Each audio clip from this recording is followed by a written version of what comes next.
Nuggets find a way to come back. Jokic hits a miracle shot from like basically half court, a little bit behind half court, if I'm not mistaken, in order to win the game. Insane game. I think this is the peak of, Warriors failing. This is like the end of the dynasty. That moment that happens that it was done. Not necessarily because they lost the game, which I think it was bad. But right after the game, Jonathan Kaminga runs to the locker room and gets on the phone with Shams. Um, Shams reports after sitting the final 18 minutes of a Nuggets loss, Warriors forward Jonathan Kaminga has lost faith in Steve Kerr and no longer believes that Kerr will allow him to reach his full potential. Um, First of all, did y'all get a chance to watch the game? I did not. I seen a couple clips of Steph playing Harlem Globetrotter basketball, dribbling off the court, and niggas hitting step backs and tough layups, and it was looking like the Warriors are back. They had the Chase Center rocking, and then I look and see, oh my God, Jokic is amazing, and then he hits a Western Conference Final style shot. Hey man, I I hope they feel the same thing we felt, because how the hell did that go in? Yeah. And then I seen the infamous Warriors Twitter Spaces in shambles, and I, as a Laker fan, who every time the Lakers lose, I gotta see goofy ass Laker therapy session space. Oh, I love hearing the niggas cry and moan and argue with each other about the problem. And when was the last time we seen that lineup? It was like April. You're a liar. No, you're a liar. It was great. Oh, it was great. Yeah. I damn near retweet. I got like the last minute, but it was just the last minute. I'm not gonna act like I saw anything too crazy. I literally just seen Curry pass the ball, turnover, timeout, and then Jokic hit the shot. I literally tuned in right on time, but that's about it. Okay. So what makes this interesting though is, um, you know, Warrior season. It hasn't been the best. Draymond Green with the suspensions and you know all the other shenanigans that he's normally into. Klay Thompson coming to the belief that he's changing as a player. He needs to take a different mindset, et cetera, et cetera. And that was just that was earlier this week, right? That was earlier this week when Klay Thompson said that stuff. And now here we have Kaminga saying that this is the straw that broke the camel's back. I need to get this out. I need to blast this report. He did have 16 points in 18 minutes Thursday. He was benched for the entire fourth quarter. He was playing really, really, really, really, really, really good basketball. Apparently, in an excerpt, I guess in the ending interview, Steve Kerr said his normal time to go back in would have been around the 5 to 6 minute mark. Andrew Wiggins was playing great. We were rolling. We were up 18, 19, whatever it was. So we just stayed with the finishing group. At that point, it didn't feel like the right thing to do. Kaminga had been sitting for a while, so I stayed with the group that was out there. And obviously, we couldn't close it out. Kaminga goes on to say, I really didn't have much to say about that, the decision or whatever. The rest of the guys were playing good. We had a lead. Everybody was happy. There was no explanation. I was just on the bench cheering, just like another teammate, hyped because we were in it. I really don't know. I didn't see it coming at all, especially the way that we were playing.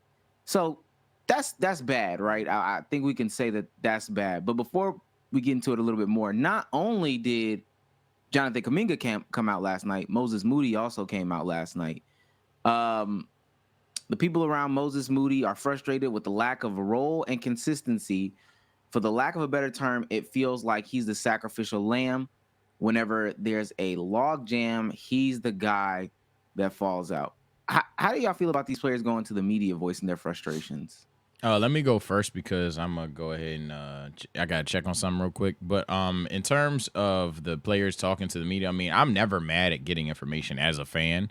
But if you're a Warriors fan specifically, or if you're a person that is gonna go ultra professionalism here, let alone actually be a part of the Warriors franchise, it's kind of a disaster because now a demographic and agenda that's already started to look like a duck and waddle like a duck. Now it's looking like it's just an objective fact that, yeah, a lot of legacy contracts were handed out. A lot of reliving the glory day mentality has been practiced.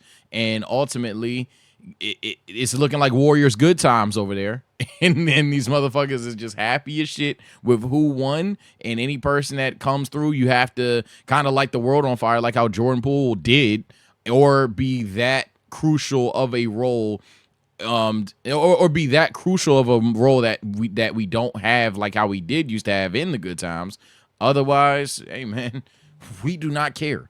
And we'll talk about whether they should care or not. I may have something that nobody on here might fuck with personally. I feel like that's where I'm headed with the take. But in terms of, do I care about the players talking? No, not necessarily. Unless I were a Warriors fan, then I ain't gonna lie, it's looking bad. I'll say that I personally see both sides. I've had that stance since I heard about the situation. I can understand this being deemed a toxic trait. I can see how this can be detrimental to a team. I can see how this can be seen as the wrong way to go about it.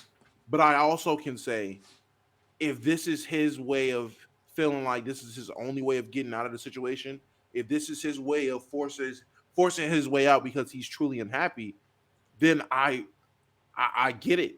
We've seen players force their way out of situations the wrong way before, and it works. If you want to question, does he reserve the right to do that because of the level of player he is? Who is that for you to say? Because at the end of the day, these are all still NBA players. There might be tiers to NBA players, but the baseline is they're NBA players. And I think any basketball player on any team reserves the right to voice their concerns about how they feel their role should be, or if they feel like they're being misused, or if they don't see a good situation. To my knowledge, this is a contract year for him.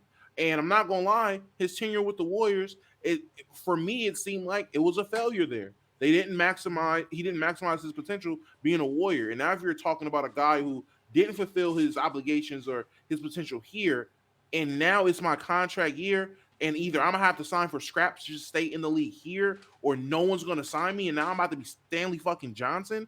Yeah, buddy, I'm not gonna lie. Shams, I am unhappy. This is crazy. Get me out of here. I'm gonna do what it takes, in my opinion, to get out of here and go somewhere else, wherever that takes me. Now, me personally, I don't care where that takes him. If that takes him to Lithuania, China, that takes him to Lithuania, China. See, yeah. If that takes him to Portland or wherever, that takes him to Portland or whatever. I don't care where he goes. I don't care if it works out for him or not. I just understand him if he feels he needs to do that, hey, fine, buddy. You've been there for years. Apparently, he's been complaining for over a year, whatever it is. Mm-hmm. Do what you feel you need to do. This is your career. Yeah, so that I think that's where I have the biggest problem at is, and this is so funny because we can't see each other, Damo. Isn't it a little strange? Yeah, it's a little weird. Very. I'm back now, by the way. See, y'all didn't even know that. Crazy. That's crazy. But this is where I lie on this. Like, I think he's looking around at his peers, his draft class, classmates or people around him, and thinking to himself like, yeah, this is what I could be. This is the level of play style that I could have, or I could be averaging 20 and I could be average, doing this, that, and the third, and blah, blah. But I don't think he realizes that, and maybe he doesn't feel this way. This would totally be up to him to come out and say, how would you feel if you went on a 28 game losing streak? You putting up good numbers, but how would you feel? Do you know what it feels like to lose 28 straight? And if you ask a lot of these pro players, they haven't lost that many games in God knows how long. Cade was putting out, although Cade's messages were great, Cade was putting out some nonsensical stuff when they was losing 28 straight, and appear to be back on another losing streak. How would you feel if, you were playing on another bad team, maybe not 28 games, but you've gone through 3 coaches in 3 years? How would you feel about that? How would you feel if you went to a team and then the next year they drafted a guy over you in the same position? How would you feel? And I'm saying all these things because when you're in an organization that is worse than the Warriors, and I have my gripes about the Warriors, but when you're in a situation that's worse than the Warriors, that's the reality of a lot of these guys. Better ask Jalen Suggs about getting a guy drafted over you in the same position, and now you're questioning your duration in the league. I don't know if he wants longevity in the league or he wants clout for a little bit. I think being on the Warriors will give you longevity in the league, as opposed to being on another team might give you a little bit more clout. But clout when you're losing, potentially being out the league. I remember Kaminga coming in, raw offensive potential, that's a guy that might honestly in another situation might not be in the league. Truly might not be in the league for real, for real. Stanley Johnson. He's talking about Jonathan Kaminga, Yes, but I thought. I agree, and I would even. And I'm gonna lump Moody in there too, even though I haven't really looked at Moody. But we're talking about just the concept in general. But go ahead. I feel it.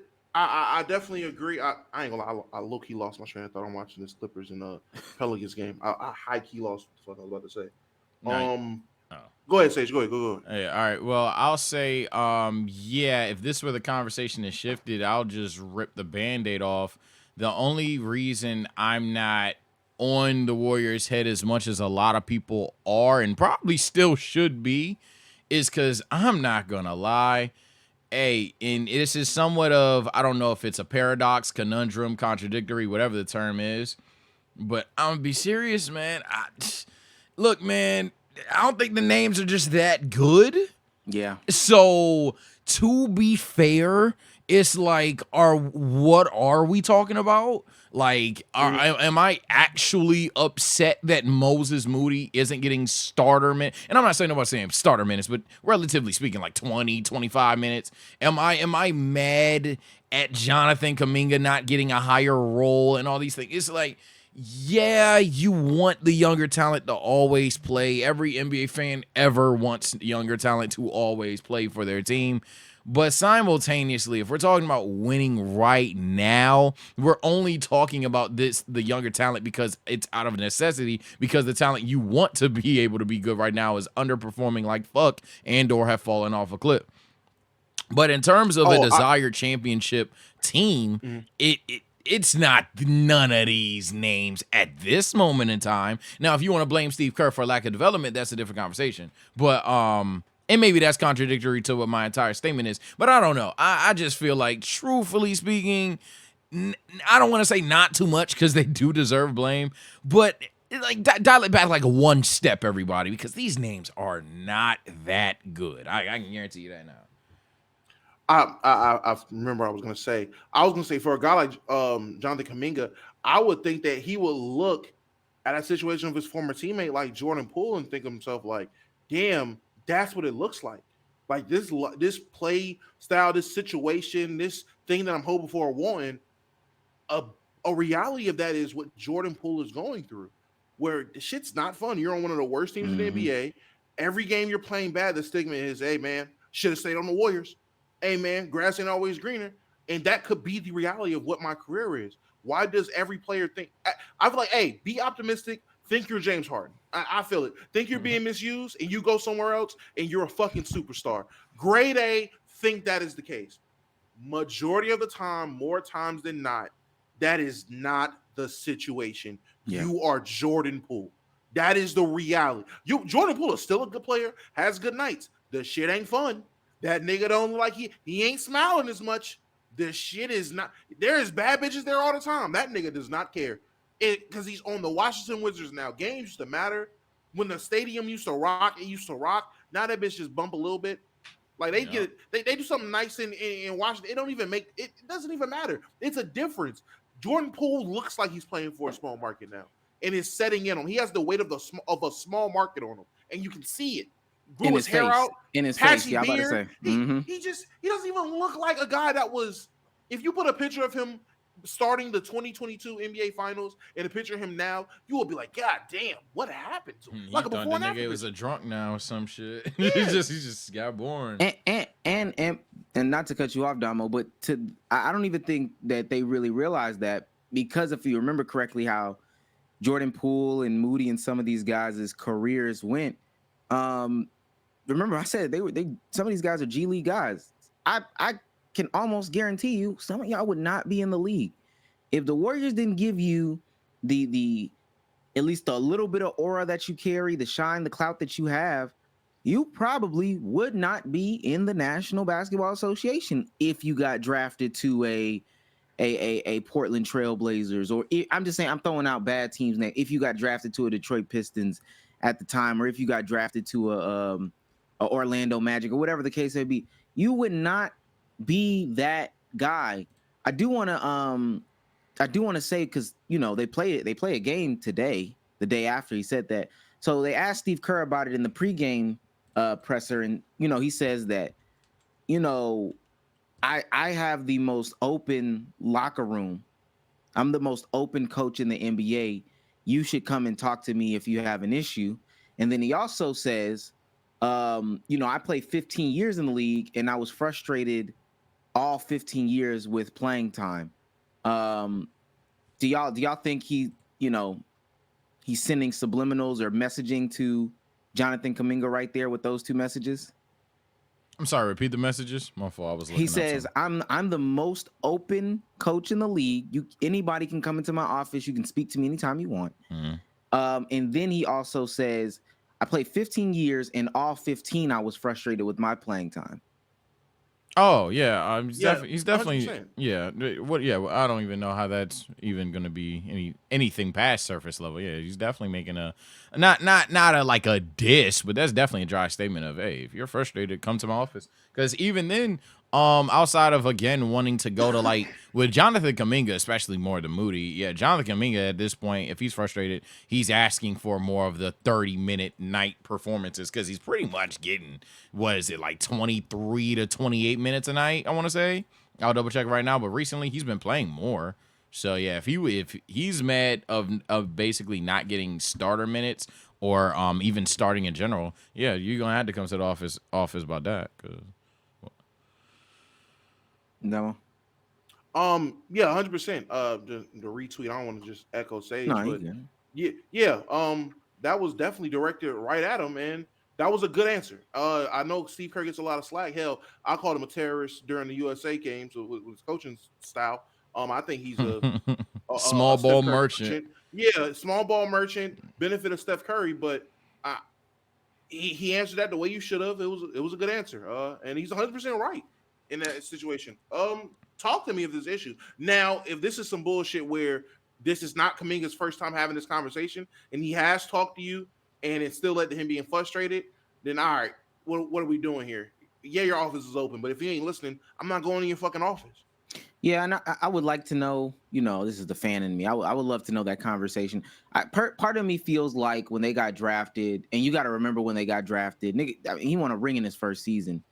So part of me feels like they told him, hey, you're on a different timeline than your peers. You are not in a play now, get a lot of minutes now, get a lot of rep. No, you're not. You are on a, hey, we still have these guys here. Hey, we still think we can win a ring here. Right now, so your day in the sun might not come till 5 or 6 years down the line. And if you're okay with that, we're okay with drafting you.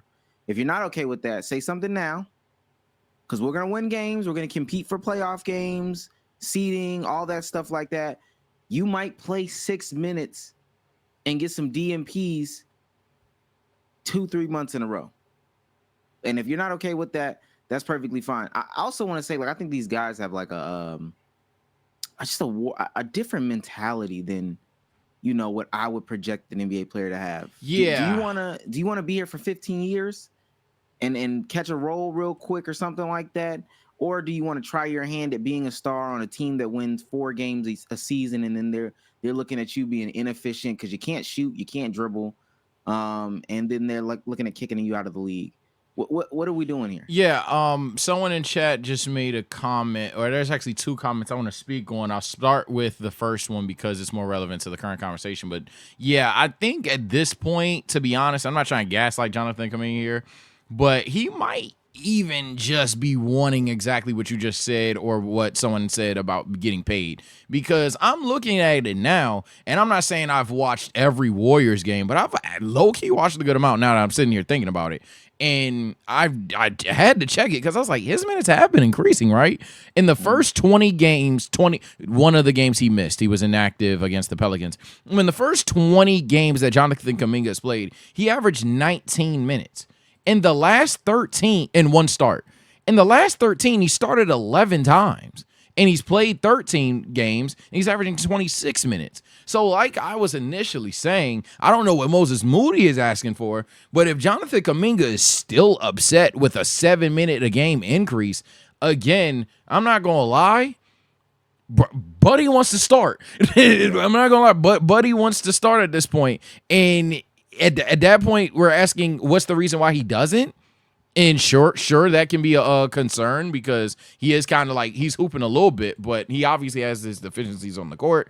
He's not that good of a shooter, definitely not that good of a shot creator. It's essentially another person that has to benefit from the glorious King Steph Curry, who we talked about doing a carry job, rivaling Dirk Ring in 2022, but then somehow that ideology has vanished from today. I don't know how, but it has.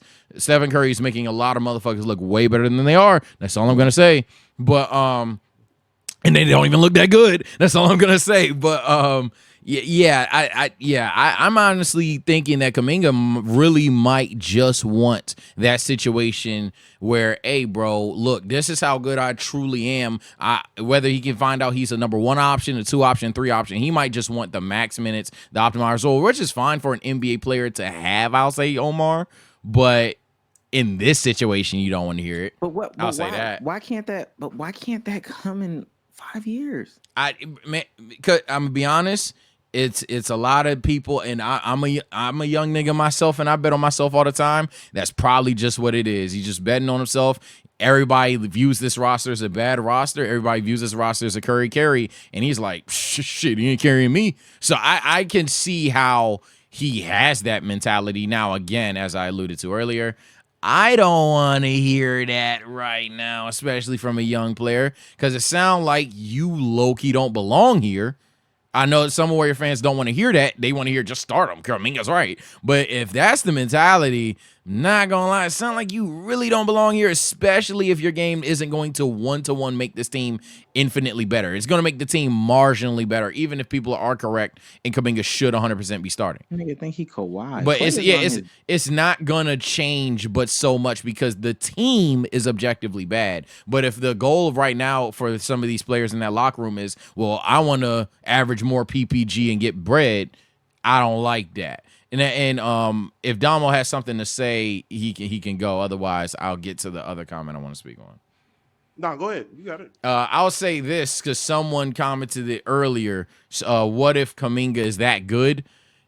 We talked about this with Zion. I'm gonna be so serious. If the idea at any point in time for anybody in this chat, anybody watching this video, or any Warriors fan out there that doesn't hear this, but I wanna make sure some astrology damages to your brain right now. If any human out here is thinking that the optimal way for the Warriors to start winning more games is to take the ball out of Curry's hands and get more Kaminga touches, whether it's isolations or any way, shape, or form, you're an idiot. I'm sorry to tell you that's just dead ass dumb. Please do not do that. There's other ways, and by other ways, I mean trades. The roster is not good, but by all means, because I'm going to say it again, the narrative for Curry was, oh yeah, he's carrying. Now you want that motherfucker to not touch the ball? If we're being so serious, the only reason the Warriors don't have a little bit more wins, and I love them, Curry low-key ain't, hey, they've been smoking his pack because he can't close this season, and it's actually been true this season. He hasn't been the best closer. So, to be honest, I'ma still die by that motherfucker 30. It seems like we need to get the different people involved, but there is no way that the solution for a lot of people's brain is Kerr's such a bad coach, and you could argue Kerr's overrated. I probably would agree, but he's such a bad coach. Yeah, the solution, take the ball out of Curry's hands, put it in Jonathan Kaminga's. That don't even sound logical. So let's slow down on that. We were gonna transition into that. I just wanted to tell people, like, your dreams. I understand everybody has a projected timeline. You know, I listened to Damon Stoudemire talk, and they were talking about Amari Bailey hopping into the league instead of like spending another year or two at UCLA to develop. But that's because, you know, people are telling him, hey, your timeline, get into the league now so you can start getting this bread, blase, blase, blah. And I get that.